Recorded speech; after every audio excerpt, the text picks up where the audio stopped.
ഇത് ഞങ്ങളെ സംബന്ധിച്ചിടത്തോളം ഈ ദുരന്തം ഏറെ പ്രയാസകരമായ അനുഭവങ്ങൾ സൃഷ്ടിച്ചു. അതുപോലെ ഈ ദുരന്തത്തിന് കൈത്താങ്ങായി മാറാൻ, അതിജീവനത്തിന് കൈത്താങ്ങായി മാറാൻ ഇടപെട്ടവരുടെ ഞങ്ങൾക്ക് ലഭ്യമായ അനുഭവങ്ങൾ ഒരു പാഠപുസ്തകമാണ്. ഒരു പാഠപുസ്തകം എങ്ങനെ മനുഷ്യരെ ഒരുപോലെ നിർത്തി മുന്നോട്ട് കൊണ്ടുപോകാം എന്നുള്ളതിൻ്റെ ഒരു പാഠപുസ്തകമാണ്. ഈ ദുരന്തമൊക്കെ കഴിഞ്ഞിട്ട് ഈ അനുഭവങ്ങളുടെ ഒരു കുറിപ്പ് വേണം. ഒരു ചെറിയ പുസ്തകമായിട്ടോ ഒക്കെ എഴുതിയാൽ ഈ പറയുന്ന മനുഷ്യരും കണ്ട അനുഭവങ്ങളും ഒക്കെ ഒരു ഒരു ഒരു വലിയ വിഷയമായിരിക്കും. നമ്മളൊന്നും അനുഭവിച്ചിട്ടില്ലാത്ത ജീവിതങ്ങളല്ലേ ഇത്.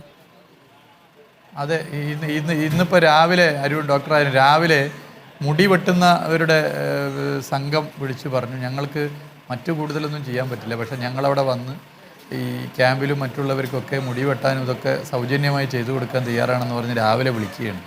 നോക്കണം ഓരോരുത്തരുടെ ഒരു മനസ്സ്.